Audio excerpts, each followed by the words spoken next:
What is up, guys? Welcome to another episode of the Crypto Marketing Show. I'm Ty Smith. With me is Liz. Today we are going into earned media versus paid media. So we are going to discuss the differences between PR issued through a newswire, PRs issued directly on a crypto website, and then organic coverage. The differences between them, the function each of them serves, and then we'll touch a little bit on the SEO specific information for each of them. So let's first dive into PRs issued directly on crypto websites. So you're probably familiar with it if you're involved in the marketing space in crypto. Pretty straightforward concept. You go to a crypto blog, let's say, or news source. You pay them X amount of money, and then they publish a press release on you. So it'll typically say press release on the top of the article. It's content that you wrote, not the company usually. And that's, that's paid PR in the world of crypto. As far as function that serves, and what differentiates that from the other items on our list, it's very quick because, again, it's paid. There's really not a whole lot of work that goes into it other than just paying and then issuing your release. You get a good name, ideally, that you're publishing with to talk about you. And it's great for if you have investors or a community that wants to see constant kind of growth or people talking about your project. It's good for that because you can say, look, we were featured on, I don't know, Cointelegraph or CoinDesk or whatever. That's, in a nutshell, PR, paid PR in the realm of crypto. So that's number one. Number two is PRs, press releases issued via wires. So things like Access Wire, PR Newswire. There's tons. What other ones are there right now? What are the big ones?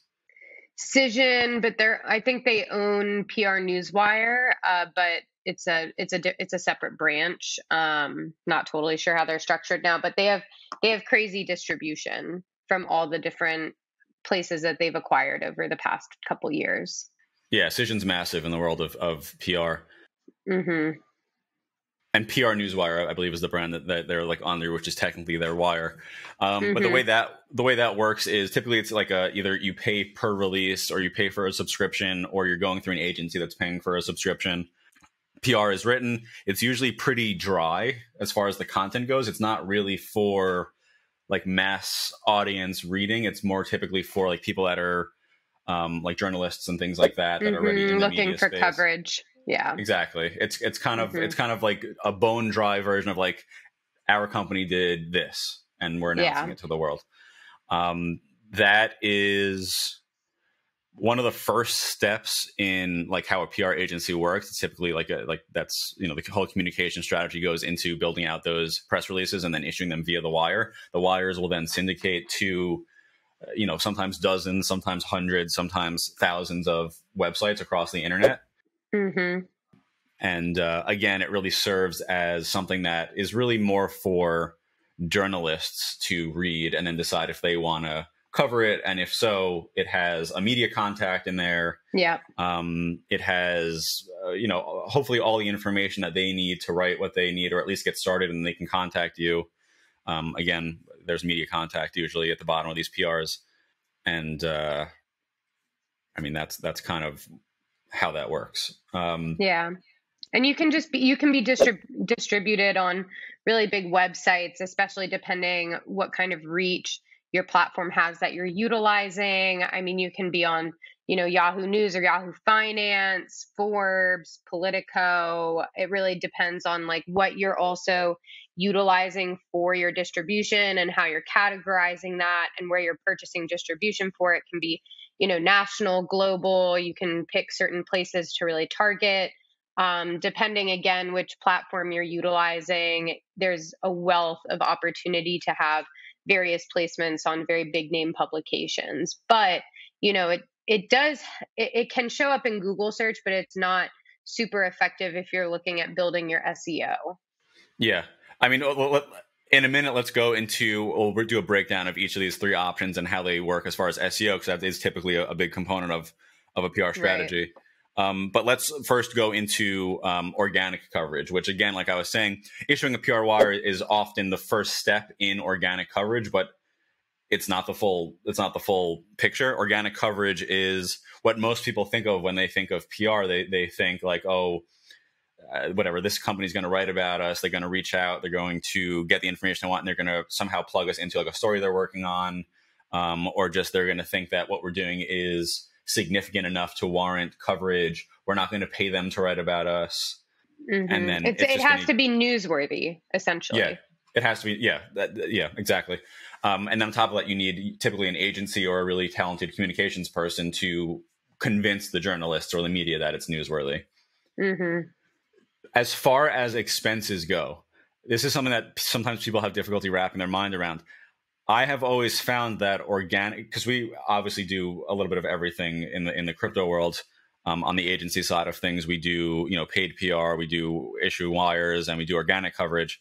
Organic coverage, when you break it out, is typically the least expensive. Like you'll pay a pretty big retainer typically to a PR agency, but on a per publication basis and the reach of the publication, organic coverage tends to work out in the favor of the company on a cost basis. I would agree, especially for long-term efforts too. Like you're really building relationships with the different journalists that you're reaching out to, building trust with them that you have, not even just newsworthy stuff, but trustworthy newsworthy stuff that they can, then distribute to their audiences. Yeah, it's much more sustainable than the other two options. The other two options you pay every single time. Yep. And organic coverage can kind of compound on itself. When one journalist picks it up, other journalists tend to take note of that and then pay a little bit closer attention. Especially depending who breaks the story, for sure. Yeah, but it does typically take longer too. Like most PR agencies will take 3 to 4 weeks before you're seeing the first hit. Sometimes even 3 months. It truly depends. There's some people who have really incredible products that especially fit, PR is also very much about timing. You can work with a client to better craft certain stories, or even create things. Like I know a lot of people's strategy is create media first. And so they'll literally create products or build out aspects of their business that are media friendly and will be story worthy. And that's, a really big thing. It's not always just what do you have currently? It's, hey, what can we build to better, put this thing in front of the media? And then also just good products always speak for themselves. It's not hard to craft a story around things that are relevant and timely and fit something that people like. There's certain places and things that don't grow until years later, and it gets huge coverage just because of everything that's been built over time. Yeah, exactly. Let's go into the SEO implications of each of these 3 different strategies. PR wires, people will kind of discuss the SEO of PRs issued via wires in 2 different contexts. The first is they'll say, oh, it doesn't really have much SEO juice because these links are published with, no follow links. And because of that, you're really not going to get much of a hit. That is true in a sense, that it's not going to necessarily improve the domain authority of your website just by issuing it. But SEO, again, is much more than just having a strong domain profile. It's when people type in your website, they see the content you want them to see. These PRs issued via the wires get distributed to hundreds of websites, sometimes thousands of websites, to the point where when someone types in your brand, they will see the PRs in the absence of anything else.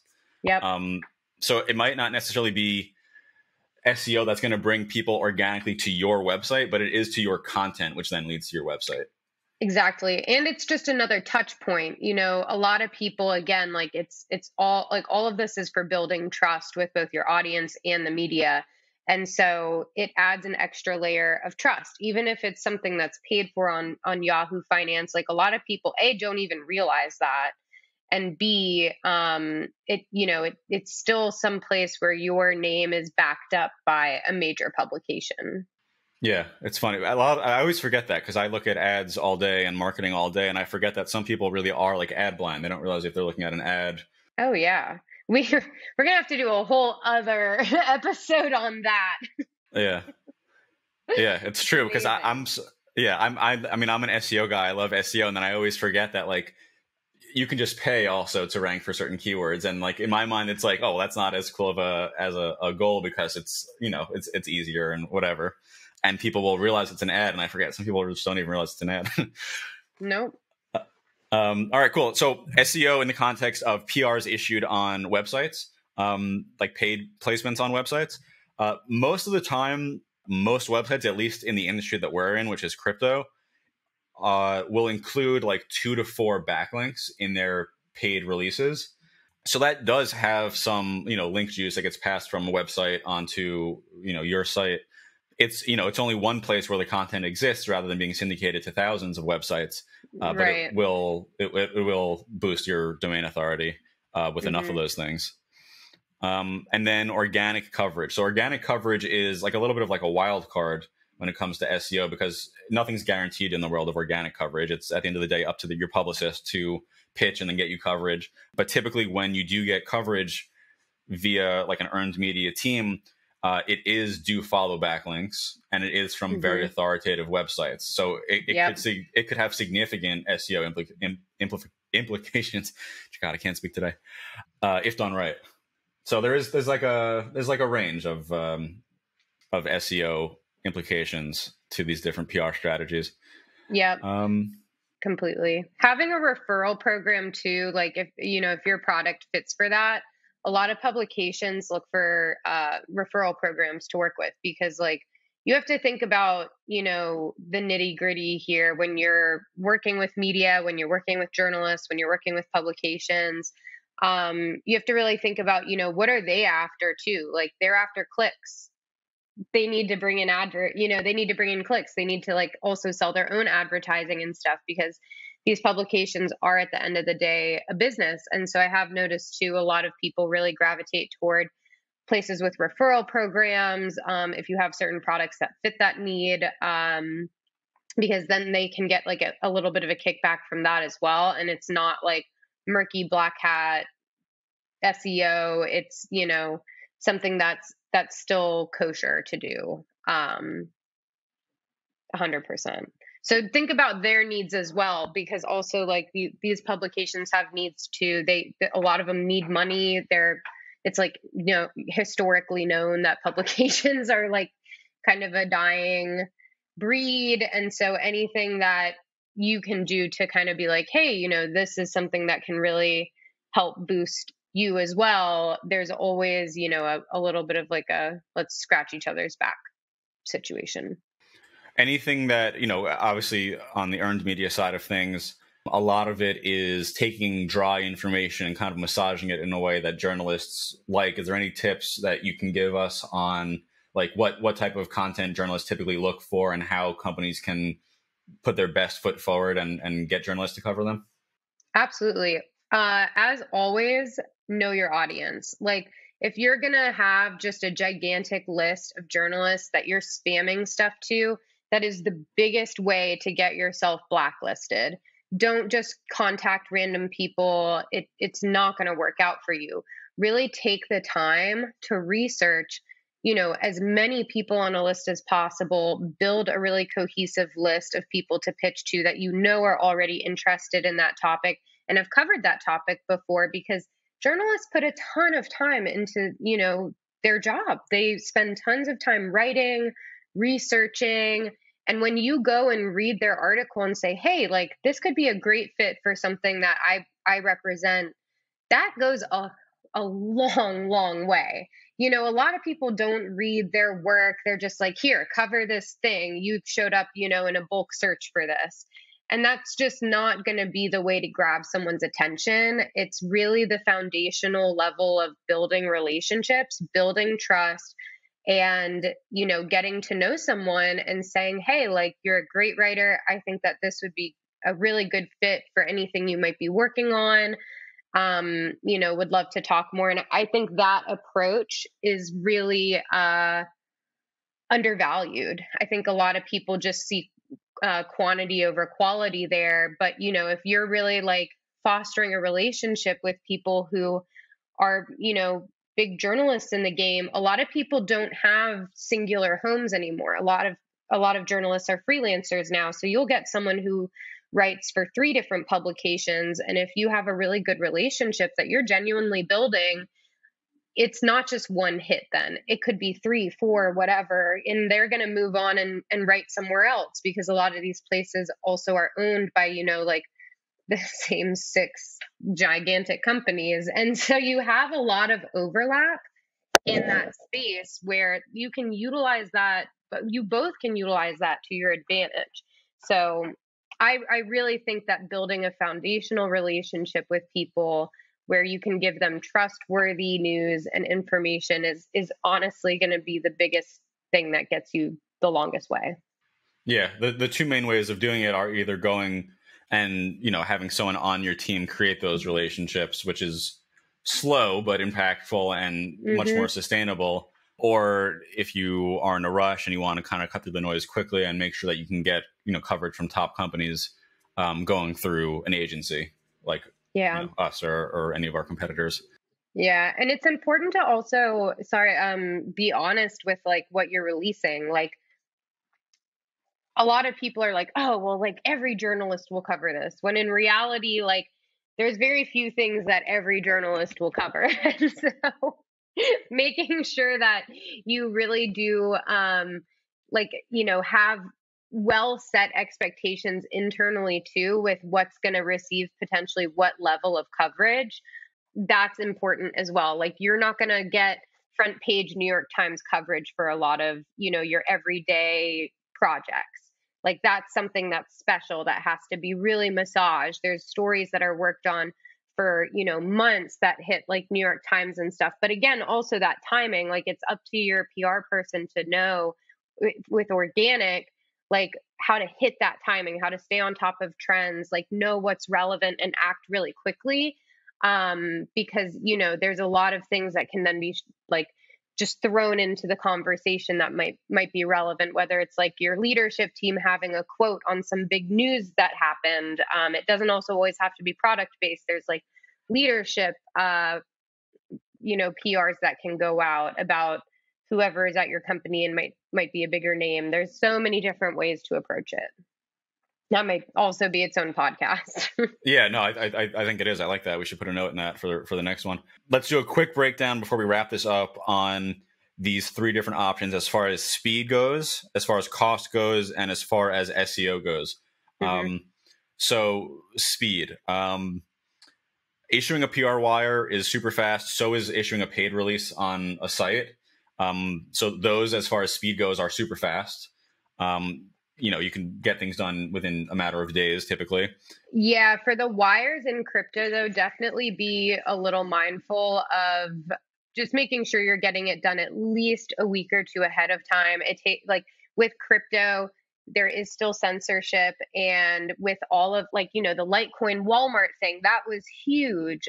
There's a lot of wires now that are like, we need to make sure on our end that doesn't happen anymore. And so good point. There are certain permissions that have to take place before you can issue a wire, especially on these larger distributions, because they need to make sure that they are protected as well and aren't, reamed out or like financially reamed out for allowing fake wires or, scam wires or fraudulent wires to hit their distribution lists. Yeah, good point. So maybe I'll change my answer from a couple of days to about a week for things like that. Organic coverage is the slowest. I said 3 to 4 weeks. You said 3 months. It ranges all over the place depending on the agency and the relationships, and even the same agency will get different lead times depending on the newsworthiness of coverage. So speed, organic coverage is going to be the slowest but most sustainable. As far as costs go, PR wires and press releases issued directly on sites, relatively inexpensive. You'll pay per issuance of the release. Can be around like 100, 200 to like $1,000, $2,000. It really depends on how many words are you using, logos, images, what's your distribution level. Typically I see a good sweet spot is like 800 to $1,000. You get solid distribution. You can include, a little bit more words. You can have typically like a logo or some kind of image. But if you do want to pay those lower price points, you can do that. You just may not get a wider distribution or as many options. Yeah. And then as far as organic coverage goes, more expensive like initially because you're paying an agency a retainer, or you're paying someone on your team to go and actually build relationships, and you're paying that salary. So a little bit more expensive upfront as far as like you won't see the results immediately in week one. But when you break it out and look over a longer timeline, it's, in my experience, significantly less expensive. Yeah. I mean, it just, you can get one hit. Like you can get one hit down the road that covers all those costs. Like that's the kind. I don't want to say gamble, but sometimes it is a little bit, and you have to make sure the person you're working with is also the right person for your team, et cetera. But like that one hit, what if it is that New York Times cover? What if it is, something really high in the Alexa ranking that you're going to get insane value out of, because like that will amplify your website's authority. It puts you in front of huge audiences, and you can start to measure that impact. And so, that can be exponentially huge after a certain period of time. Yeah. And then on the last point, SEO. So PR is issued on the wire. They're not going to improve your domain authority most likely unless it gets picked up somewhere else, but it will show up in search results. So there is some value there. A PR on a crypto website or any industry website typically comes with some do follow backlinks, which does have some SEO juice to it. And then organic coverage could be huge, especially if you're getting covered by a lot of organizations and authoritative organizations. So they all have somewhat of an SEO bonus, but different levels and different styles. I think that's all I got. Why don't we wrap this one up? If you're not already subscribed to us on YouTube, make sure you subscribe, hit the like button, all that good stuff, leave a comment, and then we will catch you guys on the next one. Bye. Bye.